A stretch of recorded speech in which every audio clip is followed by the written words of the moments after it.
하나님이 우리에게 말씀을 듣게 하시는 것은 어떻게 하라고 듣게 하시는 겁니까? 말씀을 듣고 들은 그 말씀으로 뭐 하라고? 살라고. 그냥 말씀을 듣는 거로 끝나면 안 되고 살라고. 어떻게 살아요? 살고 싶지 않은 사람이 없잖아요.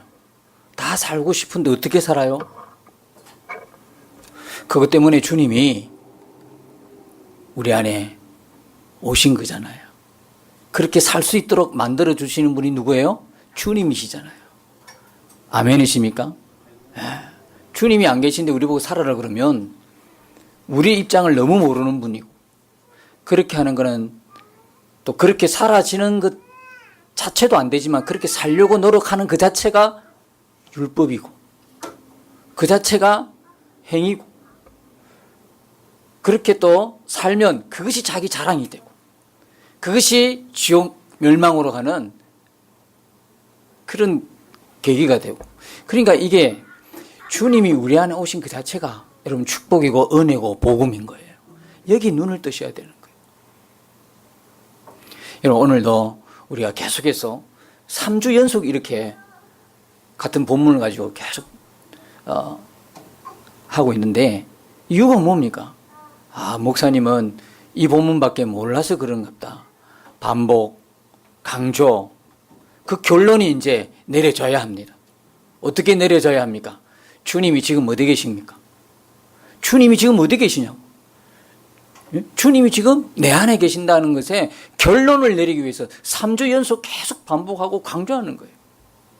주님과 우리는 떨어져 있는 몸이 아니라 한 몸이 한 몸. 떨어질래야 떨어질 수 없어요. 떨어질래야 떨어질 수가 없는 사이예요. 정말 여러분이 예수님이 여러분의 구주가 되십니까? 정말 주님이십니까? 그렇다면 여러분이 정말 예수님 믿는다면 주님과 우리는 떼어놓으려 떼어놓을 수 없는 사이예요. 떨어질래야 떨어질 수 없는 사이. 한 몸이다 이 말이에요. 오늘도 말씀을 통해서 우리와 한 몸을 이루시는 주님을 여러분이 만나시기를 축복합니다. 네. 예수님이 십자가에 죽으셨어요. 근데 이 의미는 여러분 잘 아시잖아요. 너무 잘 아시니까 부연 설명이 뭐 필요하겠습니까? 예수님이 죽으신 것 때문에 우리가 구원을 받은 거잖아요. 그런데 예수님이 죽으셨다는 이 말의 의미는 뭡니까? 죽으실 만큼 우리를 사랑하신다는 거 아닙니까?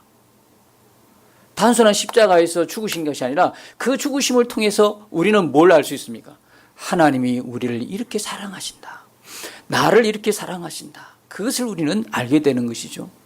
그런데 이렇게 주님이 하나님이 우리를 사랑하신다고 말씀을 드려도 우리는 왜 그 사랑이 정말 와닿지 않죠? 왜 그런가요? 그 하나님의 사랑이 왜 와닿지가 않아요? 그런 분이 계셨는 거야? 그러면 그분이 그렇게 왜 죽으셨을까? 참 신기하네. 왜 죽으셨을까?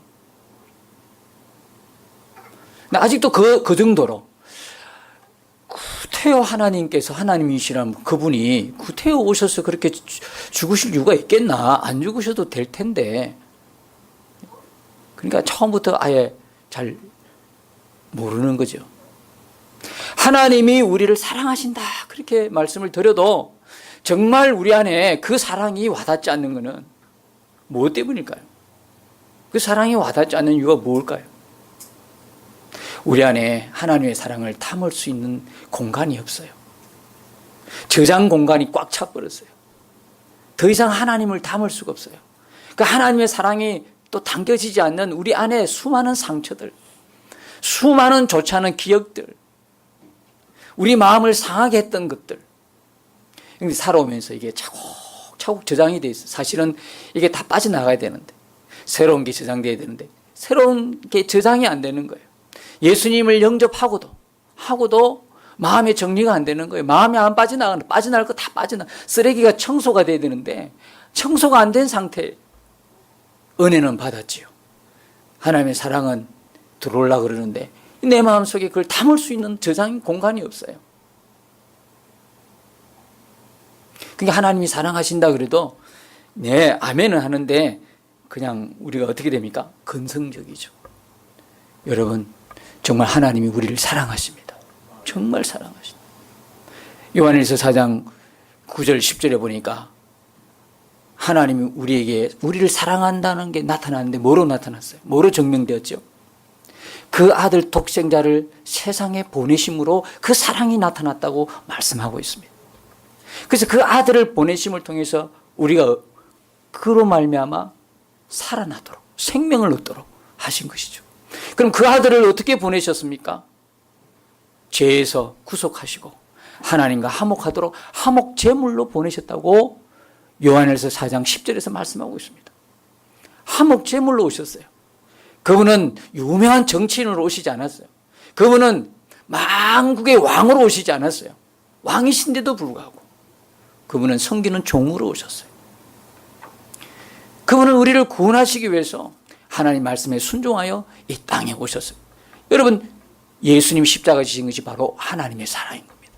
하나님 사랑이 어디서 보여주세요. 십자가 보시면 그게 적나라하게 드러난 게 하나님의 사랑이죠. 여러분, 암송할 때 잘 암송하는 게 있지 않습니까? 요한복음 3장 16절에 보면 하나님이 세상을 이처럼 사랑하사. 어떻게 사랑했었어요? 뭐처럼 사랑하셨어요? 죽기까지 사랑하신 거예요. 그러니까 그 아들을 어떻게 우리에게 보내주신, 이는 저를 믿는 자마다 멸망하지 않고 영생을 얻게 하려 함이니라. 영생을 주시기 위해서 하나님이 아들을 세상에 보내신 것은 심판하려 함이 아니라 그 아들로 말미암아 구원을 얻게 하려 함이니라. 그렇죠? 이 하나님의 사랑이 그대로 십자가에 그대로 드러난 것입니다. 그래서 여러분, 이제는 여러분들이 하나님을 믿습니다 그러면 안 돼요. 자꾸 믿습니다 하면 우리 스스로가 쏘아요. 쏟고 살아요. 정말 믿는 것처럼 내가 하도 믿습니다 하니까 교회에서 믿습니다, 은혜, 아멘 그 단어 정말 많이 쓰잖아요. 근데 딱히 뭐 다른 말이 없잖아. 목사님 설교할 때 또 믿습니다 그러면 또 목사님 설교하는데 또 내가 좀 도움을 주고 아주 설교하는데 힘을 얻도록 그렇게 이렇게 해주는 분도 계세요. 그런데 이 믿습니다라는 게요, 어떻게 보면 우리가 잘 속아. 진짜 믿는 줄 알아. 하도 믿습니다 하니까 그게 너무 잘 속아요. 진짜 믿는 줄 알고. 여러분, 믿음이라는 게 뭡니까? 혹시 내가 믿고 있는 그 믿음이 예수님 나를 위해 십자가에 죽으셨고 예수님 3일 만에 부활하심으로 말미암아 예수 믿으면 구원받는다, 그 정도의 믿음을 갖고 믿습니다 그래 버리면 그 예수님의 십자가, 예수님 부활이 여러분의 삶을 바꾸셨나요? 여러분이 그 예수님의 십자가를 몰랐어, 부활하신 주님을 몰랐어, 여러분이 지금까지 안 바꾸셨나요? 여러분이 소위 믿는다고 하는 그 십자가 부활로 인하여 여러분의 삶이 바뀌어졌나요? 이제는 우리의 믿음이라는 게 뭡니까? 그냥 믿습니다로 끝나면 안 되는 거예요. 하나님이 아들까지 독생자까지 보내시면서 죽이기까지 우리를 사랑하셨다면 우리는 하나님을 사랑합니다 고백해야 되는 거예요. 하나님을 향하여 믿습니다가 아니에요. 이제는 믿습니다 그 단계에 머물러 있으면 진짜 하나님을 믿는 것처럼 스스로 착각해요. 어디까지 나아가셔야 됩니까? 하나님 사랑합니다. 하나님과 친밀한 관계, 친밀한 교제 속에 있을 때에 그때 여러분 믿음은 진짜 믿음이에요. 여러분, 지난주에 말씀드렸죠? 우리가 믿는다는 그 믿음은 뭘 말합니까? 단순하게 입으로 믿습니다 한다고 그 믿음입니까? 아니죠. 예수님과 나는 뭐다? 예수님과 나는 하나다. 원 바디, 한 몸이다. 이걸 믿는 겁니다. 예수님 내 안에 살아 계신다. 이걸 믿는 겁니다. 하나님이 내 안에 계시니까 그때부터 그것이 분명히 인식될 때부터 삶이 바뀌어집니다. 여러분, 복음을 삶으로 살아내는 능력은 단순하게 복음의 내용을 믿는다고 그렇게 한다고 능력이 되는 게 아닙니다. 복음이 삶으로 구체적으로 우리를 변화시키고 그 삶으로 살아내는 그 비결, 그 능력은 내 안에 오신 주님께 눈을 뜨는 것입니다. 이게 실제가 되어야 된다. 이게 실제가 안 되면 목사인 저도요, 삶을 바꿀 수 없어요. 내용은 알아요. 복음이 뭔가는 알아요. 그런데요, 그 내용이 지금까지 삶과는 전혀 무관하죠. 진짜 내 삶을 바꾸는 것은 지금 그분이 어디 계시냐, 지금 그분이 내 안에 살아계신다, 여기에 눈을 뜨기 시작할 때부터 삶이 바뀌어지기 시작하는 거예요. 여러분, 사람이 옆에 있어도 여러분 하고 싶은 행동 합니까? 전혀 못하지 않습니까? 아무도 없을 때 여러분들이 자유롭게 했던 그 행동, 사람만 옆에 있어 보십시오. 못해요. 맞습니까? 못하지요? 바뀌지 않습니까? 사람만 옆에 있어도 바뀌는데, 정말 주님이 내 안에 나와 함께 계신다, 내 안에 오셨다, 이게 분명하게 눈을 뜨면, 여기에 분명한 인식이 들면, 의식이 되면, 주님이 바라보아지면 어떻게 삶이 안 바뀔 수 있습니까? 정말 놀라운 기적이죠. 안 바뀌는 자체가 기적인 거예요. 그래서 신앙생활은 3주 전에 설교 제목을 여러분들에게 물어보면 너무 심하다 이런 생각을 하시는지 모르겠네요. 신앙생활은 뭐죠? 신앙생활은 주님과 함께 사는 생활이다. 그럼 두 번째, 신앙생활은 무슨 생활이다? 신앙생활은 지난주 설교 제목, 신앙생활은 신혼생활이다. 이게요, 얼마나 친하면, 얼마나 친밀해지면 이렇게 말할까요? 신앙생활은 교회 나오고 예배하고 헌금하고 봉사하고 충성하는 게 아니에요. 물론 예, 믿으니까 우리가 하나님의 교회에 나와서 섬기고 봉사하고 충성하는 것은 정말 아름답고 복되지만, 그것이 신앙생활로 생각하면 착각이다. 왜 착각이냐? 자기는 평생 그렇게 했어. 자기는 평생 교회 나왔어. 주일날 되면 다른 데 안 갔다니까. 놀러도 안 갔어. 꼭 교회 나왔어요. 예배 드렸어요. 교회에서 직분도 받았어. 얼마나 충성인지 몰라. 얼마나 열심히 했는지 몰라. 헌금 잘했어. 뭐라고 생각할까요? 그러니까 나는 천국 간다 생각. 너무 안심하는 거지 뭐. 누구 말도 뭐 안 듣죠. 당연히 내가 그랬으니까. 여러분, 그게 아닙니다. 그건 감사해서 그냥 하나님이 우리에게 주신 은혜가 감사하니까 여러분들이 스스로 자원해서 당연히 하는 것이고요. 신앙생활은, 진짜 신앙생활은 뭐냐? 주님과 함께 사는 겁니다. 내 안에 오신 주님과 함께 동거하고 그분이 사는 거예요. 그 얼마나 친밀해졌으면 그 사는 게 신혼생활처럼 살아야 된다. 주님과 여러분은 지금 신혼이십니까? 목사님, 그런 소리 하지 마세요. 지금 사는 게 아니에요, 지금. 예? 한 집에 사는데요. 아유, 독신처럼 살아요. 주님 따로 내 따로 된 지가 오래됐어요. 전혀 생각 안 나요. 아침에 일어날 때도 생각 안 나고요. 밥 먹을 때도 생각이 안 나요. 전혀 하루 살면서 주님이 생각이 안 돼요. 이 정도 되면 좀 심각해요. 어떤 상태에 들어갔어요? 별거 상태에 들어간 거예요. 여러분, 바라기는 주님과 여러분은 늘 신혼이 되시길 축복합니다. 신혼이 돼야 된다니까요. 주님과 신혼이 돼야 돼요. 여러분, 천국 가는 게, 우리가 구원받은 이것이요, 천국 가봐야 알겠습니까? 천국 가야 내가 구원받았네. 아닙니다. 우리가 받은 구원은요, 그 가서 아는 게 아닙니다.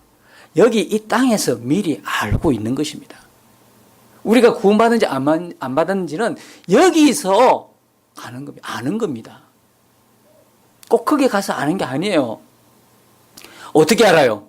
그거 알기 때문에, 그것 때문에 주님이 우리 안에 계신다니까요. 우리 안에 오셨다니까요. 근데 우리 안에 오셨는데 그걸 모른다 그러면 누가 틀린 거예요? 말이 안 맞잖아요. 주님이 내 안에 사시니까, 주님이 내하고 동거하시니까, 주님이 나하고 동행하시니까 내가 받은 그 구원을 이 땅에서 주님과 함께 살면서 누리는 거죠. 천국은요, 어느 날 갑자기 죽어서 가는 나라가 아니에요. 천국은 이미 하나님 나라이신 그분이 내 안에 계시잖아요. 그러므로 말미암아 내 안에 뭐가 이루어졌어요? 하나님 나라가 이루어졌다니까요. 하나님의 나라는 육신의 수명을 다 하고 나서 만나는 나라가 아니에요. 이미 우리가 이 땅에 육체로 있고 있을 때부터 우리 안에 이루어졌어요. 할렐루야. 여기 눈 뜨세요. 여기 눈 떠야 됩니다. 그래야 변함없는 환경, 상황, 처지, 입장을 불문하고 내 안에 이루어진 하나님 나라 때문에 그것은 여전하지만 오늘도 믿음으로 살아낼 수 있다 이 말이에요. 내 안에 하나님 나라가 이루어지지 않으면요, 우리는 얼마나 눈 잘 돌아가는지 몰라요. 예쁜 여자만 지나가도 눈 팍팍 돌아가잖아요. 그런데 어떻습니까? 우리의 어려운 형편, 처지, 상황, 문제, 우리가 얼마나 그걸 잘 바라보는지 몰라요. 내 안에 계신 주님은 전혀 안 보이는데 상황들이나 문제는 얼마나 잘 돋보기 보듯이 잘 보여요. 그러니까 은혜 받다가도, 은혜를 충만히 받다가도 잠시 후면 그 은혜는 싹 사라지고 그 상황 속에, 문제 속에 들어가 있는 거예요. 그리고 낙심하고 좌절하고 절망하게 되는 것이죠. 그러나 여러분, 예수님을 믿음으로 말미암아 하나님 나라이신 그분이 내 안에 지금 와 계신 것에 눈을 뜨기 시작하면 하나님의 나라는 누리는 거예요. 하나님은 내 안에, 하나님 나라가 내 안에서 풍성해지는 거예요. 열매 맺는 거예요. 그래서 처음에는 미미했으나 내 안에 이루어진 그 하나님 나라 때문에 주변의 모든 사람들이 그 하나님을 나 때문에, 나로 인해서 하나님 나라가 확장이 되고 하나님 나라를 경험하게 되는 거예요. 아, 저래서 예수 믿는구나. 예수 믿는 사람이 뭔가 달라도 다르구나. 교회를 다녀도 똑같아. 다니는 사람이나 안 다니는 나나, 너나 나나 뭐 다른 게 뭐 있어? 이러면 안 되는 거예요. 여러분, 하나님의 나라는 주님과 함께 살면서, 주님과 함께 동거하면서 이 땅에서 누리고 이 땅에서 경험되어지다가 주님이 오라실 때 할렐루야, 실제로 보게 되는 나라가 하나님 나라인 것입니다. 여러분 안에 이루어진 그 하나님 나라를 풍성히 여러분이 누리고 가시기를 예수님 이름으로 축복합니다.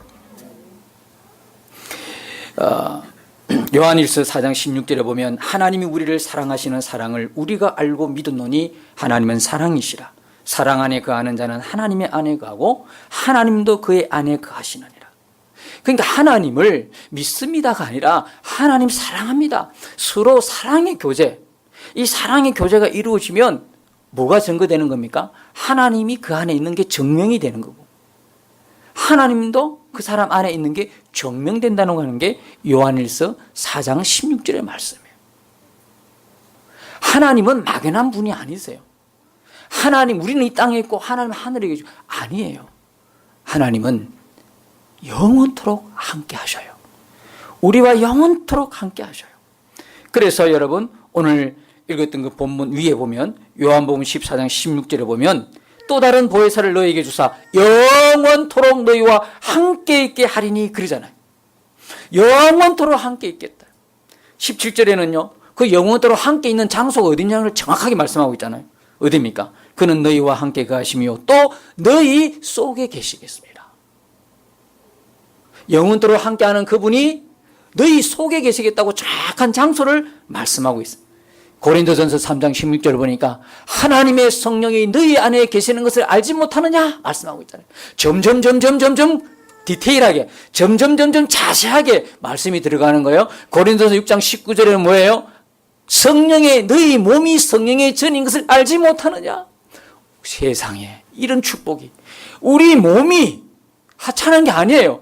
우리 몸이 그렇게 제 속성에 끌려다니는 우리 몸이 어떻게 이렇게 바뀌었죠? 이게 기적 아닙니까? 우리 몸이 성령의 전이라 그래. 감동이 없습니까? 우리 몸이란 말이에요. 우리 몸이. 야, 이건 정말 놀라운 일이에요. 알지 못하고 사니까 성령께서 우리에게 말씀하잖아요. 알지 못하느냐? 알지 못하느냐?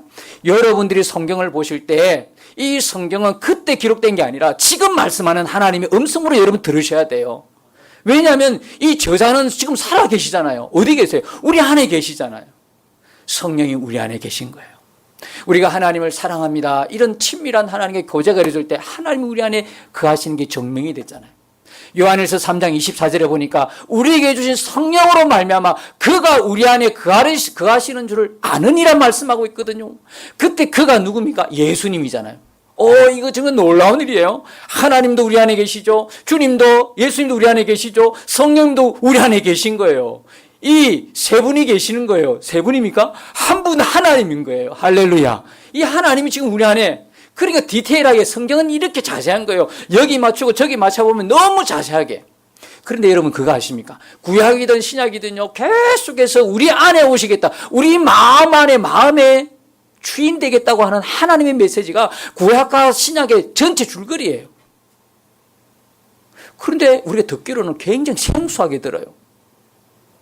주님과 동행하십시다. 주님과 친밀하시라면 굉장히 어색해해요. 왜 그럴까요? 이게 복음인데, 이게 복음의 본질이고 구약 때부터 말씀하신 건데 네 마음에 내가 들어간다는 거예요. 네 마음을 오늘도 놓고 한다는 거예요. 뭐 하자고? 밥 같이 먹자고. 계시록 3장 20절에 너는 나와 더불어 먹고 나는 너와 더불어 먹으리라. 주님은 우리를 그렇게 친밀하게, 경상도 말로 애살궂게, 정말 그렇게 가까이 다가오셔서 귀에다가 속삭이듯이 내 너 사랑한다. 길거리에서 사랑한다 하면 왜 그래요? 창피하게. 근데 주님이 우리 귀에다가 사랑한다. 그런데 우리는 그걸 못 느껴요.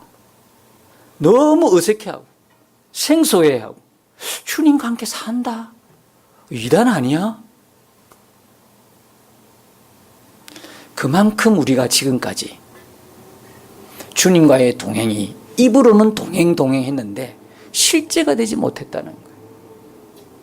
여러분, 우리의 삶의 변화는 이것이 실제가 될 때 비로소 시작이 되는 거예요.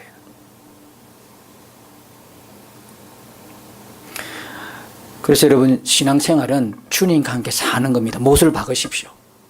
여러분, 이제 주님과 함께 사는 걸 전혀 처음 들어보는 것처럼 그런 표정을 지으시면 안 되고 해처럼 밝게, 할렐루야, 그렇게 살고 있습니다. 여러분 다 그렇게 살고 계시지요? 살고 계시는데 높아심 때문에 또 오늘 또 말씀 안 드리는 거죠. 맞지요? 살고 있잖아. 그렇게 살고 있잖아.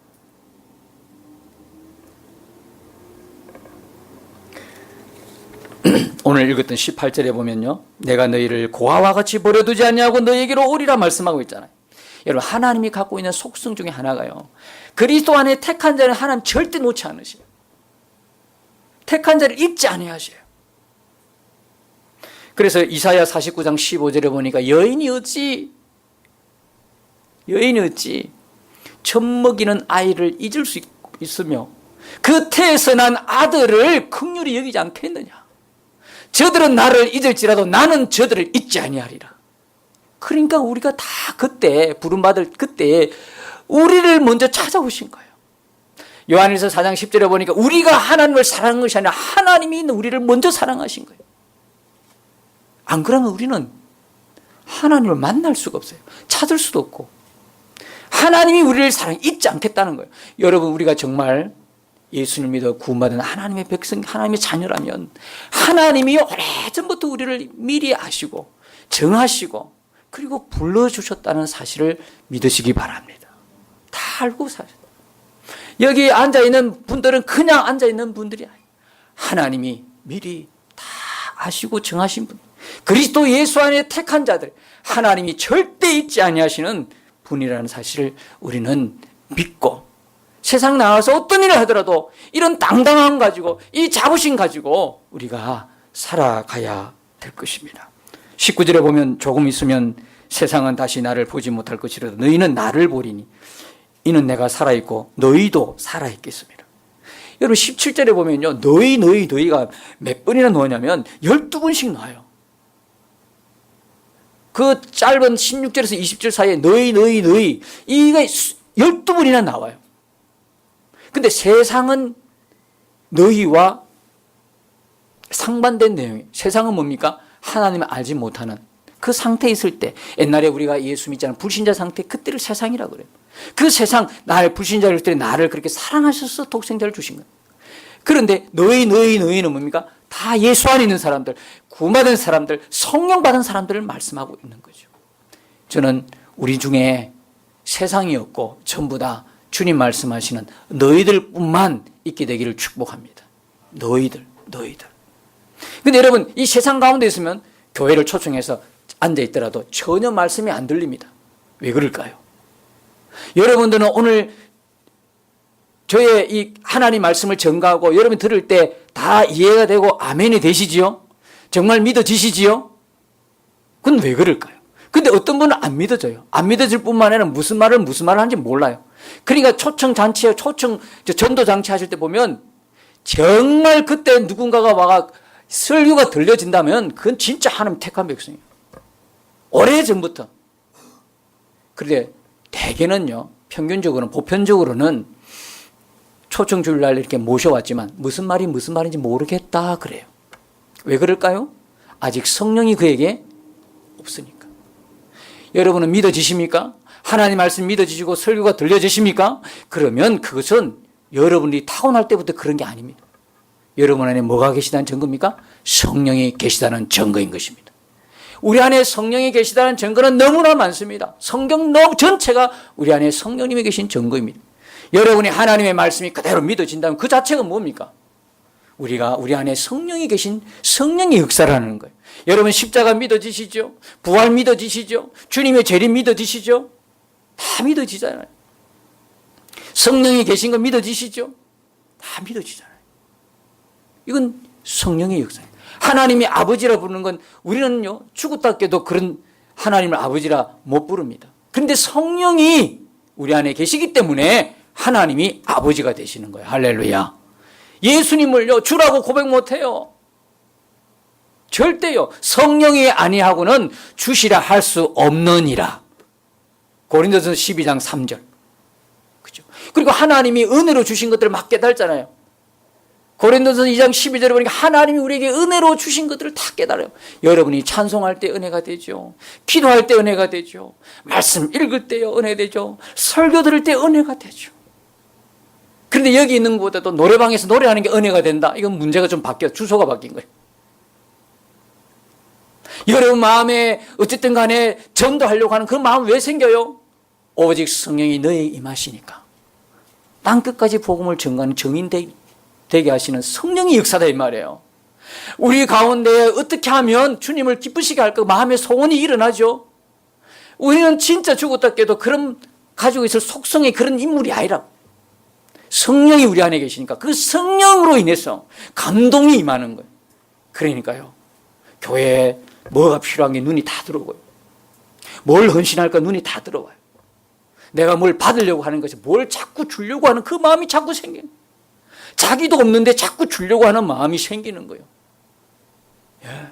이게 부자예요, 이게 부자라니까요. 돈 많은 사람이 부자가 아니에요. 돈 많은 사람은요, 더 쓰기를 힘들어해요. 그러고도 자기도 못 쓰고 가요. 그래가지고 모아놓은 돈 무슨 소용이 있어요? 진짜 부자는 자기 형편이 우리가 볼 때, 인간적인 눈을 볼 때는 아닌데 자꾸 나누고 베풀기를 절개하고 기뻐하는 그게 오히려 자기의 기쁨이 되는 거예요. 그게 누구의 역사요? 성령의 역사라니까. 기도하는데 말씀이 자꾸 생각이 난다? 누구의 역사입니까? 성령의 역사다. 이래도 여러분 부인하시겠습니까? 여기 중에 하나만 걸려 있어도요, 성령은 여러분 안에 계신 거예요. 근데 이걸 자꾸 아닌 것처럼 하면 어떻게 할까요? 여러분 생각해 보세요. 여러분 집에 가족들이 다 모이는데 어떤 사람 왕따 시킨다 한번 생각해 보세요. 딸이 아주 미워가지고 왕따 시킨다. 이 말이 됩니까, 이게? 가족끼리 이게 말이 되냐고. 아버지를 왕따 시킨다. 이런 말은 뭐 늙으면 자주 있다고 하지만 이게 말이 되냐고, 이게. 엄마를 왕따 시킨다. 부인을 왕따 시킨다. 남편을 왕따 이게 되냐고. 그런데 이게 말도 안 되는 일이 현실적으로 이루어지고 있어요, 지금. 현실적으로 누구한테 아니, 나에게 지금 이루어지고 있어요. 주님이 나와 한 몸인데, 주님이 내 안에 계신데, 하루에도요. 딴 생각, 딴 마음 푸는 그 순간이 뭡니까? 왕따시키는 시간이거든, 그 시간. 하루를 살면서 이런 주님이 생각이 되고 주님이 마음에 계십니까? 어떤 수도사가 그랬대요. 수도사가 하나님께 정말 잘 믿고 싶습니다. 하나님, 내가 정말 잘 믿고 싶습니다. 어떻게 하면 주님을 잘 믿을 수 있겠습니까? 하나님이 저 마을에 농부한테 가봐래. 그래서 이제 그 말을 듣고 농부한테 갔는데 농부의 하루 일과를 이렇게 쭉 보니까 아침에 일어나면서 주여! 하면 외치고 일어나더래. 그러고 나서 이제 열심히 농장 가서 막 일을 하는데, 열심히 일을 하는데, 막 그냥 그 일한다고 정신이 팔려가지고 아무것도 안 하더래.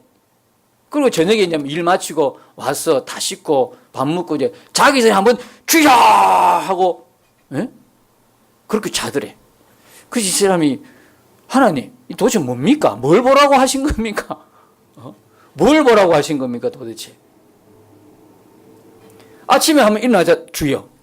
저녁에 자기 전에 하면 주여. 그러는데 뭘 보라고 혹시 하나님 보내셨습니까? 하나님이 그러시더래요. 그래도 그 농부는 2번이나 나를 불렀지 않냐. 무슨 말입니까? 2번도 안 부르는 거예요, 2번도. 일어나자. 자기 전에. 우리가 그렇다니까요. 내 안에 주님이 계시는 것 분명히 머리로는 이해가 가. 이론으로는 알겠어. 교리적으로는 아멘이야. 근데 실제가 안 되는 거예요. 실제가 안 되는 거예요. 주님을 진짜 왕따시키고 있어요. 이제 이런 삶을 우리가 청산해야 되지 않겠습니까? 저는 이런 삶을 청산하시기를 축복합니다. 주님과 우리는 연합되었다. 주님과 우리는 한 몸이다. 포도나무와 가지, 머리와 몸, 신랑과 신부 다 주님과 우리가 무슨 관계? 무총 관계. 촌수가 없어요. 한 몸 관계. 떨어질 수 없는 관계. 여러분이 다 잊어도 오늘 가실 때 이거 하나를 꼭 기억하세요. 주님과 나는 한 몸이다. 주님이 내 안에 계시고 한 몸이라 그러면 그때부터 주님과 함께 사는 거예요. 신앙생활은 바로 주님과 함께 사는 거예요. 그때부터 항상 예수님을 바라보고 의식하며 사는 거예요. 그렇지요? 주님이 내 안에 계십니다. 내일부터 당장 오늘 이 시간 이후로 뭘 하셔야 되냐면 주님을 의식하는 훈련을 하셔야 돼요. 워낙에 안 되니까 훈련이라는 표현을 쓰잖아요. 안 되니까. 안 되면 되게 하라. 안 되면 그래서 제가 아는 목사님 중에 한 분은 매 시간마다 알람을 울려놨어요. 매 시간마다 알람 소리가 나면 딴짓 하다가도 주님 하고 한번 부르는 거예요. 그럼 매 시간마다 울리면 하루에 잠자는 시간 빼고 그래도 10대1번은 할 거 아니에요? 아까 그 농부는 2번 했다 그랬잖아요. 그만큼 예를 쓰는 거예요. 그만큼. 왜 그렇습니까? 목회자라고 그래도 주님이 의식 안 되니까. 주님이 의식 안 되니까 낙심하고 실망하고 절망하고 두려워하고 앞날에 대해서 걱정하고 염려하잖아요. 그 순간은 주님이 안 보아지는 순간이거든요. 제가 그랬다니까요. 제가. 근데요, 그걸 자꾸 훈련하는 거예요. 아니지, 하나님 살아계시지. 하나님 나와 함께 계시지. 나와 원바디 한 몸이지. 계속 그 생각을, 그 마음을 갖고 주님을 의식해 나가는 거예요. 그러면 변화되지 않을 인생 아무도 없어요. 정말 요즘은요, 적과의 동침이 이루어지는 시대예요. 적과의 동침. 적하고 막 같이 자기도 해. 적과의 동침. 그 적이 무서운 적이야. 그 적 때문에 주님을 의식하지 못하게 하는 거예요. 그 적이 무슨 적인지 아십니까? 어떤 적인지 아십니까? 스마트폰이야. 그 적이야. 그건 아주 그냥 가까이. 잘 때도 같이 껴안고 자. 눈 뜰 때 가장 먼저 손 가는 곳이 뭐야? 그거예요. 그죠? 의식을 잃어 잘 때 순간까지도 그걸 놓지 않고 있어. 어떤 아이는 그걸 품에 안고도 자. 이렇게 되니 하나님의 사랑이 그에게 어떻게 공간이 없어요. 주님을 의식하고 살아라. 그거는 주일날 설교 내용이지 삶이 아니다 이 말이에요. 적과의 동침, 이걸 이길 수 있는 방법은 오직 하나예요. 우리가 어쨌든 간 주님을 의식하고 사는 거예요. 살아계신 주님을 바라보고 사는 거예요. 그러니까 이제 인터넷 뉴스도 끊게 되고 스포츠도 끊게 되고 동영상 보는 것도 점점 끊어지는 거. 한꺼번에 끊으라는 금단 현상이 나타나가지고 그냥 헤매니까. 그러나 여러분 분명한 것은 주님을 의식하지 못하게 하는 모든 것은 우리의 적이다. 동의하십니까? 주님을 의식하지 못하게 하는 것은 모든 적은 우리 적이에요. 모든 것은. 주님이 이처럼 의식하라고 우리를 바라보고 인터넷, 스마트폰 모든 게 근데 그걸 동침하고 적과의 동침이 이루어지고 있는 사실조차를 모르고 산다. 사랑하는 여러분, 이제 여러분이 말씀을 들으셨으면 그냥 그렇지 그걸로 끝내지 마시고 이 시간 이후로부터 여러분들이 마음에 결정을 하셔야 돼요. 계속 이대로 살 것이냐, 주님이 의식되지 않은 상태, 바라보지 않은 상태에서 그냥 주님 가고 내 길을 가고 그리고 별거 생활하면서 살 것이냐, 아니면 내 안에 오신 주님과 함께 동행할 것이냐, 이 마음의 결정을 여러분이 하셔야 합니다. 이제 시작되는 한 주간 실험해 보시기 바랍니다. 여러분 삶이 믿음의 실험의 현장이 되셔서 이 한 주간 주님을 의식하도록 애쓰고 힘써 보시길 바랍니다. 그럴 때 지난 한 주보다도 이번 한 주가 더 주님과 가까이, 더 주님과의 실제가 되는 동행이 이루어지게 하실 것입니다. 안 되는 나 쳐다보지 말고 내 안에 계신 되게 하시는 주님을 바라보시기를 축복합니다. 말해봤자 답이 없는 사람 쳐다보지 말고 되게 하시고 인생의 해답이신 주님을 바라보시기 바랍니다. 분명히 되게 합니다. 변화되지 않은 환경, 상황, 입장, 처지 바라보지 말고 나를 변화시키는 주님을 바라보시기 바랍니다. 이번 한 주간도 이 주님과 행복한 동행, 실제적인 동행을 이루어가는 복된 한 주간 되시기를 예수님 이름으로 축복합니다.